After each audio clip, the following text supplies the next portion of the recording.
you just joined us on the System After Dark, this is a homegrown number courtesy of E3 and Cracker. Bulla, how's it going? I'm D, your host on the System After Dark, right here on Today FM. Today's hit music. You can catch me weeknights at 7 p.m. That's from Monday to Friday, only on the home of Today's hit music. And don't forget, that's D with you every weeknight on the System After Dark.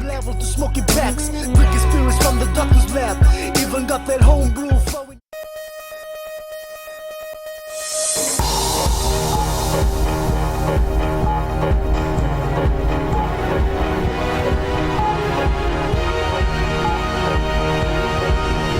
This is FBC News. I'm Jackie Spate. In this bulletin, nationwide joint operation targeting traffic violators to begin tomorrow.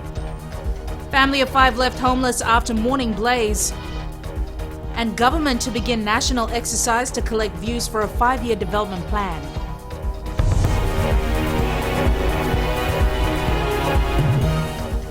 Authorities will conduct a special joint operation to crack down on traffic violators because of the high number of offences recorded in recent months.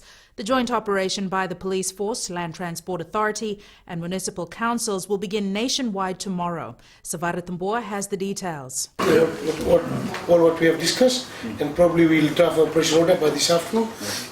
The Joint Operations team has been planning this special operation over the last 2 days. The traffic infringements range from speeding to driving vehicles with defects to driving under the influence of alcohol. We continue to talk about, question of what else should we do, and our strategies and what we need to be looking at the moment. We want to see that the solutions that we provide, the treatment that we give, it's really going to address the problem, rather than jumping from one cause of a problem to another. The aim of the joint operation is to save lives and make the roads safe for all users. The Director of Traffic at the Police Force, SSP Mahesh Mishra, says they will also observe pedestrians. Our major concern is on pedestrians. That needs to be taken on board seriously, that we need to see that our pedestrians too obey the rules. They also take road safety hits, and mere ignorance have caused a lot of fatalities to our younger ones. The Joint Operations team will also be on the lookout for private taxi operators, non-conforming lamps fitted on motor vehicles, neon lamps and other illegal activities that could compromise road safety. Sabira Tambua, FBC News. A family is in a state of shock after their 3-bedroom home in Samambula, Suva was completely destroyed today.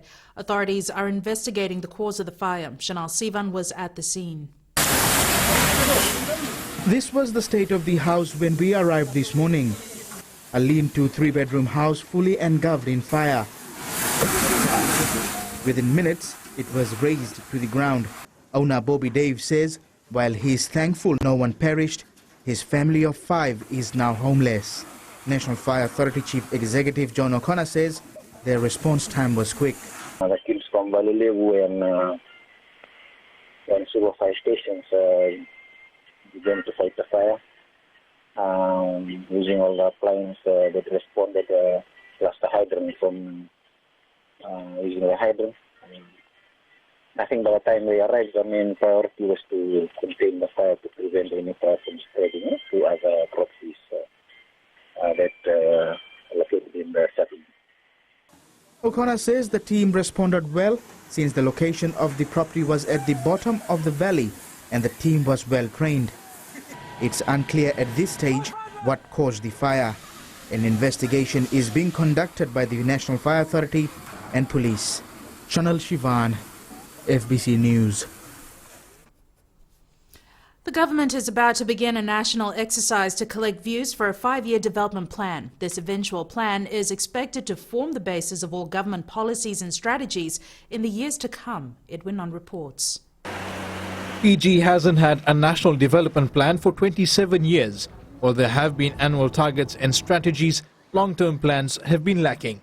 It will articulate what government intends to do during the 5-year period, whether it's building how many roads it would like to build, hospitals, likewise the way it would like to produce electricity, provide electricity services or water services, those type of development issues.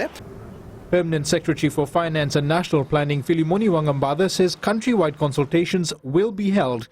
People are being encouraged to contribute whatever they think is vital. There are no preconceived ideas. We will go into these meetings, these consultations with a notebook and a pen. And then we will ask the Fijians or the members of the public or the various stakeholders that we will meet with to express themselves. The 5-year plan is more immediate. There will also be a 20-year plan which will envisage what Fiji will be in the year 2035. The development plans will also consider what everyday Fijians can do to help in nation building. We hope that they will also try and articulate some of the solutions which they think are needed to address the challenges that they face. But we are prepared to embrace or to account for all the issues that will be raised. The ministry is about to release a schedule for consultations which begin on 22nd June. Edwin Nand, FBC News. The Fiji blue represents peace and serenity, and the dark blue stands for prosperity, trust and dignity. Acting Prime Minister Ayaz Said Qayyum has shed some light on the concepts for the 23 shortlisted flag designs. Maggie Boyle reports. On the release of the 23 possibilities, the Acting Prime Minister Ayaz Said Qayyum explained some of the colour and design choices behind the 23 flags. The Fiji blue, as you can see, is a very strong presence, you'll see very soon, which provides the continuity, and many people are very endeared to the Fiji blue, as we call it, or the noble banner blue, as mentioned in our flag. It represents peace, serenity, freedom, as well as, of course, the Pacific Ocean. These options were put together by the 13-member flag committee, who were inspired by more than 1,400 submissions received in a national flag competition, which ran from the 2nd of March to the 1st of May. Red represents passion, strength and energy of the Fijian people. The sun symbolizes a new day, hope and Fiji moving forward. It recalls Fiji's place as the land of the first rising sun and its tropical location. It represents also health, light, life and energy, as well as the warmth of the Fijian people. The triangle signifies Fiji moving forward together as one people. Said Qayyum says the designs are representative of all Fijians and should represent Fiji's proud status as a modern and independent nation. The stars represent guidance, navigation and direction, and they symbolize the gallantry of the Fijian people. Number 3 represents the 3 independent branches of government as a strong and vibrant democracy under our constitution, which of course consists of the executive, the judiciary and the legislature. 7 is a number that symbolizes a good omen for many Fijians. The Tangi Modia represents blessings, courage and peace. Members of the public now have the opportunity to contribute their preference and feedback on the flag choices. FBC News took to the streets to find out what people had to say about the new designs. Well, I just don't think there's any history in that flag. Need to add some more things into the flag. To me, it doesn't symbolize anything. Only 1 or 2 we can understand. It's turtle, canoe, that's all. Any of the pictures in here, what it really means, I don't know what it means, you know. I still prefer the old flag, but or maybe we could incorporate some of the things that are in the old flag and with the new designs. The feedback period ends on June 30th. The designs would then be submitted to Cabinet for consideration before going to Parliament. Maggie Boyle, FBC News. Police Commissioner Major General Ben Hunaval wants to see a report of the findings of the Fiji Human Rights and Anti-Discrimination Commission following its surprise visit to the Lautoka police station last week. The commission found several basic human rights breaches at the station. Hunaval met with Commission Chairperson Justice Mohammed Ajmer yesterday. They will meet again at the end of the month to discuss a way forward. Hunaval also met with the Commissioner of Correction Services to discuss issues highlighted during the Commission's visit. The Commission raised concerns about the poor state of some prison cells at the Natambua Correction Centre, as well as the condition of the cells at the Lautoka police station. The Public Service Commission will hold its first meeting next Wednesday. Newly elected Chairman Vishnu Mohan says they will decide their agenda at the meeting. FBC News understands part of the agenda will be to advertise permanent secretary positions. Under the 2013 Constitution, one of the functions of the PSC is to appoint permanent secretaries. Current contracts of 19 permanent secretaries expire at the end of this month. PSC will advertise and interview candidates before appointments are made. The Commission had an informal meeting a fortnight ago. Still to come on FBC News, government to relook at processes for its projects.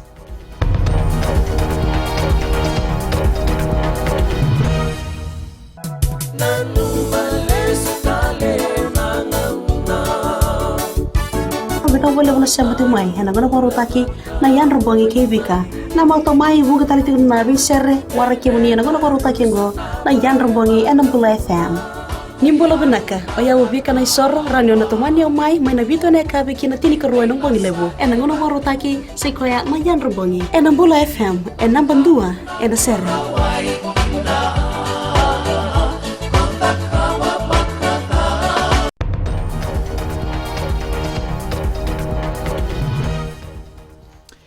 Two escapees from Netball Correction Centre in Lautoka among 4 people arrested in Bukuya today.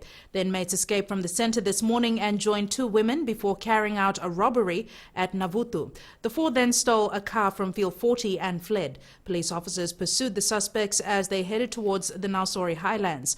Police Chief of Intelligence ACP Henry Brown says cooperation from the community in Bukuya led to the arrest of the 4 suspects. The government is currently working behind the scenes through the Ministry of Finance to look at the processes for carrying out government projects. Acting Prime Minister Ayaz Said Qayyum made the comment while awarding the tender for the construction of the Ba Hospital to Yanjian Company Fiji Limited. Ali Kimbia has more. In line with the growing economy, the government has stated that there will be changes to how it carries out specific projects. Generally in government there has been for decades now a tendency that once the government architect has approved a particular project, it's given to one outsourced architect, then that company then goes out and gets the consultants. And that funding rests with that particular company. Syed Qayyum says the government will also look at utilizing more private sector organizations to work on government projects, and thorough processes need to be followed. It is also the way how projects are managed offshore. And like I said, if you look at the level of documentation that's been developed, it's very, very detailed. So each and every single supplier of a service, of materials, whatever the case may be, has some specifics that they can be held accountable to and accountable with. The government has also stated that one of the good things about using private sector is that it has access to many consultants directly. Ali Kimbia, FBC News. Fiji and Indonesia have signed an agreement to implement a 3-year work plan that will advance empowerment of women and children in both countries. The agreement was officially signed by the Minister for Women, Children and Poverty Alleviation, Rosie Akbar, and her Indonesian counterpart, Professor Dr. Johanna Yembis, in Jakarta, Indonesia. Under the 3-year work plan, the Joint Technical Working Group, led by the 2 ministers, will work on sharing and exchanging skills, training and capacity building programs to enhance the status of women and children. During an official visit to the Jakarta Women's Crisis Center, Minister for Women Rosie Akbar highlighted Fiji's progress in eliminating violence against women and children. We still have problems associated with women and children, and one of the biggest problems for us is domestic violence. So our visit here this morning and your presentation is surely going to assist me and my team. She also explained some of the significant plans and programs of the Fijian government to safeguard the rights and interests of women. These include building a safe house, carrying out male advocacy awareness, and implementing the national gender policy. In Fiji we have compulsory education because we believe that by educating the community, educating the young ones, we will be able to make a positive impact. The new agreement symbolizes the increasing partnership between Fiji and Indonesia, who share 40 years of diplomatic relations. Akbar is in Indonesia for a week. Eleanor Turangaiviu, FBC News. A family in Milverton Road in Suva is counting their lucky stars after a bus rolled into their compound last night. Cityline buses, which services the Raiwanga 7 route, rolled into a compound while repairing a mechanical fault along Milverton Road. Speaking to FBC News, Nardip Kumar, the owner of the house, says they're lucky no lives were lost during the incident. Police spokesperson Ananai Soro confirms the bus experienced a mechanical problem while on its last trip servicing the area. It's understood that while technicians were repairing the bus, it started rolling, hit Kumar's parked car on the road and crashed into his compound, damaging a fence. The bus is at the Land Transport Authority undergoing inspections while the mechanic was taken in by police for questioning. The warming of relations between Fiji and the United Kingdom will be the highlight of celebrations marking the 89th birthday of the Queen.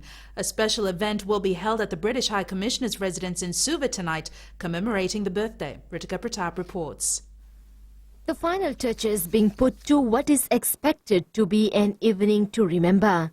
British High Commissioner Roderick Drummond will be hosting government officials, diplomats and other guests at his residence this evening to celebrate the birthday of Queen Elizabeth II. Also celebrating the fact that I think our relationship is in very good shape, and we'll be looking back over many of the good things that have happened over this last year, and looking ahead to some of the good things coming up in this next few months.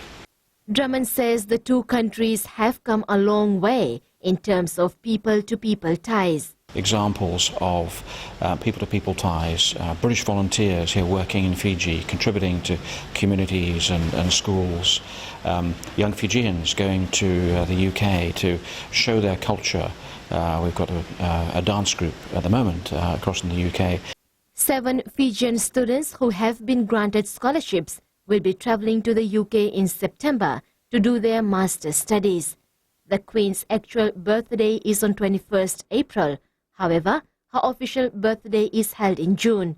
Fiji scrapped the Queen's birthday public holiday in August 2012.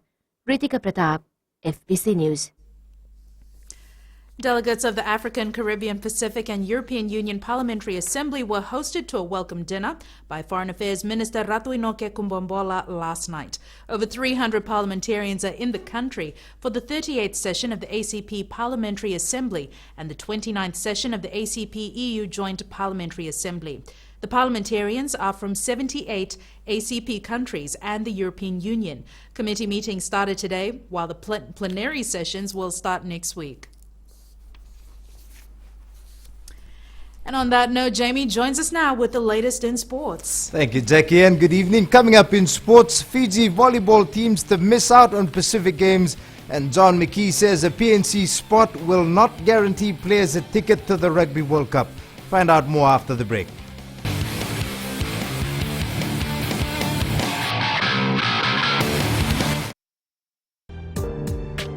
देश की धड़कन radio Fiji 2 का ये प्रसारण आपके लिए कार्यक्रम में आपका स्वागत है हम कर रहे हैं। याद रखते हैं अभी से लेकर रात 12 तक यह सिलसिला हमारा और आपका चलता रहेगा। दृष्टिकोण में आपका हम स्वागत कर रहे हैं। दृष्टिकोण के तुरंत बाद आगे बढ़ते हैं कार्यक्रम में। इधर कहते हैं कि गहरी थी रात लेकिन हम सोए नहीं, गहरी थी रात लेकिन हम सोए नहीं, दर्द बहुत था दिल में पर हम रोए नहीं, कोई नहीं हमारा जो पूछे हमसे जाग रहे हो किसके लिए या किसी के लिए सोए नहीं। याद रखते हैं गीत संगीत का तकाजा आपके लिए रात 12 तक आपको हम सोने नहीं देंगे। महकती रातें हर सोमवार से लेकर शुक्रवार तक रात 7 से लेकर 12 के बीच रेडियो फीजी 2 देश की धड़कन पर रविंद्र सिंह के साथ।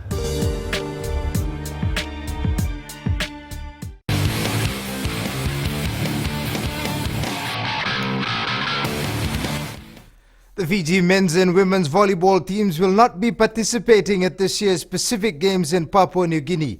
Fasanok Team Fiji chef de mission Kathy Wong says the decision was made due to certain circumstances. FBC Sports understands a major factor in the decision was Fiji Volleyball Federation's inability to raise enough money for the team levies. The national women's side won a silver medal at the last Pacific Games in 2011, while the men finished in 5th place. The Pacific Games will be held in PNG from July 4th to the 18th. Playing in the Pacific Nations Cup next month will not guarantee members of the Vodafone Flying Fijians team a Rugby World Cup spot. This is the challenge national coach John McKee has laid down for his players ahead of the Maori All Blacks clash as well as the PNC campaign, which gets underway next month. Chalendao Dakadaka reports. Competition will be rife amongst the 50-plus players named in the Flying Fijian squad for the Pacific Nations Cup. this will be the last chance for players to impress national coach John McKee for a spot in the team to the Rugby World Cup in September. Just because players are in the Pacific Nations Cup, it's not an automatic that they'll go to the Rugby World Cup. We're obviously monitoring their form and their fitness and all the other things that go around being a good team member for the Flying Fijians before we announce our Rugby World Cup squad in August. The squad will be trimmed in the coming weeks leading up to next month. McKee will then assemble a 30-man squad on July the 1st as they prepare for the Maori All Blacks on the 11th and the PNC opener against Tonga a week later. Work gone in so far around planning our program, tracking our players, watching videos, going to clubs overseas to visit players and talk to their coaches, looking at local players mainly through our Warriors program. McKee will trim his squad from 53 to 40 players at the end of the week. Talent Odakavak, FBC Sports. Meanwhile, former Flying Fijian reps Watisoni Votu and Metusela Talembula will feature for Lautoka when they take on Madawata in the Skipper Cup in Nandi on Saturday. Currently ranked 5th with 10 points, Lautoka is aiming for a bonus point win to move up the ladder. Josephine Navula reports. Lautoka will be banking on the services of the two former Flying Fijians to win against Madawata in the 4th round of the competition. Thanks to our players who have been away, like maybe Talembula and Watisoni Votu are back, which is a great boost for the Maroons this year for Saturday's game. The coach is working closely with the players to remain consistent throughout the competition after a 17 points to 10 loss against Namosi in the opening match last month. We're going to work on our set piece, we're going to work on our scrum very much, and we're going to work on our lineouts, and we're going to try to work on try to reach the advantage line very quickly, and from then on we play, and we go from play to play from then on. Padala says the 8 points to 6 win against Northland last week has motivated the players to work extra hard in order to improve the team's standing in the overall points table. Lautoka will meet Madawata in the first round of the double-header matches at 1:30 p.m. This will be followed by the Nandi vs Northland match at 3:30 p.m. at Prince Charles Park. Josephine Navula, FBC Sports. The Fiji Pearls, who are out to maintain its status as Queens of Netball in the Pacific region, today received a much-needed financial boost towards its preparations for the Pacific Games from ANZ Bank. Talent Odakavak has more. Smiles all around as the Fiji Pearls count down to the Pacific Games in Papua New Guinea. The players were on hand to receive a cash donation from ANZ Bank, minus coach Kate Carpenter and captain Matila Wanganinrola, who are busy scouting for talent in the Western Division. The Fiji Pearls are the only sport in the full card which has enjoyed a top 10 ranking consistently for some years now. So you are backing a great team. And of course a great bunch of young ladies that will represent you, your families and the community and our beloved country.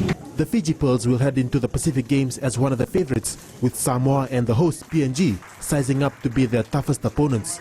We are standing here and to firstly acknowledge your accomplishment today and wish you well in World Cup Netball, and at the same time also to present our small token of appreciation in terms of your question. Netball was not staged in the last Pacific Games in New Caledonia in 2011, so Fiji will defend the gold medal it won in 2007 in Samoa. The Pearls have shown above all else that they are on course to retaining gold in Port Moresby next month. Silent Odakavak, FBC Sports. That was your sports for this evening. Jack is up next with business.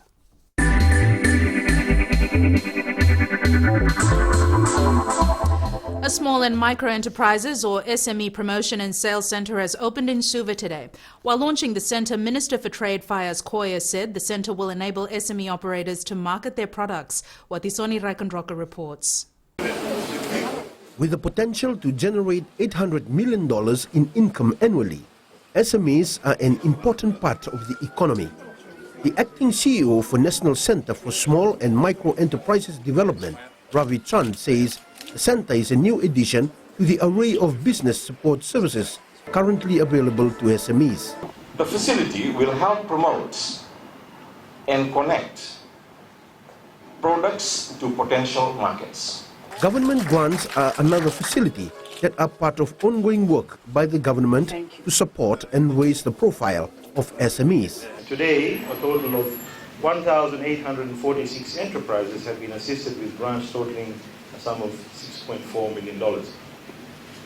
3,073 businesses have undergone training, and 80% of the businesses under this program have been able to not only sustain themselves, but also to grow. An interactive website will be introduced soon that will form a vital part of the SME Center. This will further boost the NextMed connectivity to the local market as well as overseas. Watisoni Rekanroka, FBC News.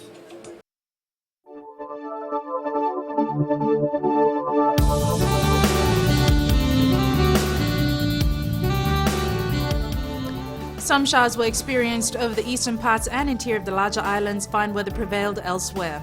A trough of low pressure remains slow-moving over Solomon Islands and extends southeastwards over Vanuatu. Another trough of low pressure affects southern Cooks. Temperatures today: Lombasa reported a maximum temperature of 32 degrees. Expect temperatures to drop to 23 later tonight. Bar recorded 28 degrees at 3 p.m. today. It will certainly get colder as temperatures are expected to fall to 18 degrees tonight.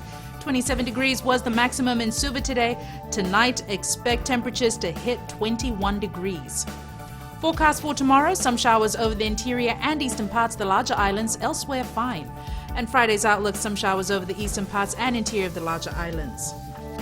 And recapping our top stories, authorities will conduct a special joint operation from tomorrow to crack down on traffic violators because of the high number of offences recorded in recent months. A family of 5 has been left homeless after a fire destroyed their home in Samambula, Suva this morning, and the government is about to begin a national exercise to collect views for a 5-year development plan. To our poll question this week, we're asking: should primary school students be allowed to use the internet outside of school? Visit our FBC website to take part. Remember, you can send us newsworthy pictures and videos on email citizenseyes@fbc.com.fj or share it with us via Facebook page FBC News. And if you're on Twitter, follow and tweet us your news tips at FBC_news or simply hashtag FBC News. You've been watching FBC News. I'm Jackie Spate. Good night.